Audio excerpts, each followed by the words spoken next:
নমস্কার, রুমা রান্নাঘরে আপনাদের সকলে স্বাগত। আশা করি আপনারা সবাই ভালো আছেন। আজকে আমি খয়রা মাছের ঝাল দিয়ে বানাচ্ছি। সরষের তেল দিয়ে দিচ্ছি কড়াতে গরম হওয়ার জন্য। ততক্ষণ মাছটা আমাদের নুন হলুদ মাখিয়ে নিলাম।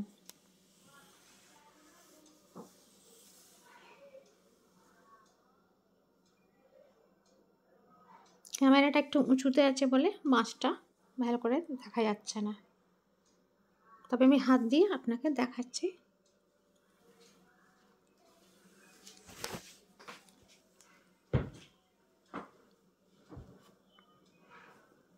এটাকে তো আমরা খয়রা মাছ বলি, আপনারা কি বলেন নাম জানাবেন। তো মাছগুলো দিয়ে দিলাম কড়াতে। যতক্ষণ মাছটা ভাজা হবে ততক্ষণ আমি সরষে লঙ্কা পিষে নেব।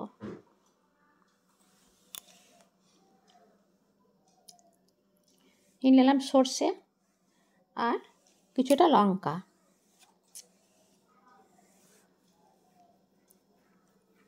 সবগুলোকে ভালো করে, মাছগুলো ভাজা হয়ে গেছে বেশ লাল লাল করি।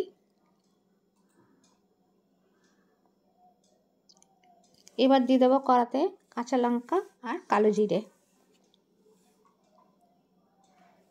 দিয়ে দেবো সরষে বাটাটা যেটা বেটে রেখেছিলাম সেইটা, আর মিক্সিটা ধুয়ে একটু জল দিয়ে দেবো।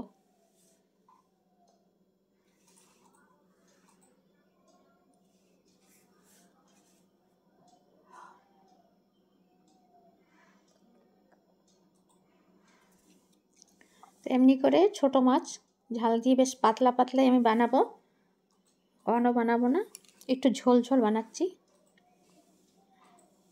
দিয়ে দিলাম হলুদ গুঁড়ো আর নুন।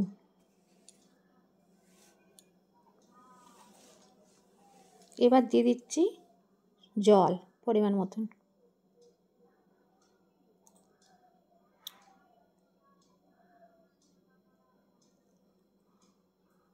জল দিয়ে মাছগুলো ফুটে গেলে, ঝোলটা ফুটে গেলে মাছগুলো দিয়ে দেবো। আর দিয়ে দেবো একটুখানি ধনে পাতা আর কাঁচা তেল দিয়ে দেবো। বেশ মাছ ঝাল দিয়ে হয়ে যাবে। এই গরমকালে এমনি পাতলা মাছ ঝাল দিয়ে খেতে খুব ভালো লাগে। একবার বানিয়ে খাবেন, ভালো লাগলে পরে লাইক কমেন্ট করবেন। আর যারা নতুন দেখছেন তারা প্লিজ একটা সাবস্ক্রাইব করে আমার পাশে থাকবেন। বেল আইকন বোতামটা প্রেস করতে ভুলবেন না।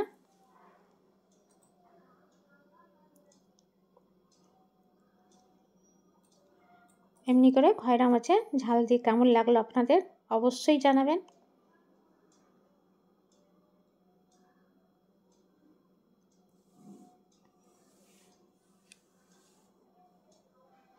দিয়ে দিচ্ছি একটু কাঁচা তেল উপর থেকে, নিয়ে গ্যাসটা বন্ধ করে দেবো।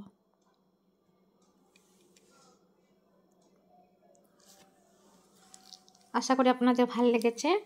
আবার দেখা হবে নতুন একটা রান্না নিয়ে। আপনারা ভালো থাকবেন, সুস্থ থাকবেন। নমস্কার।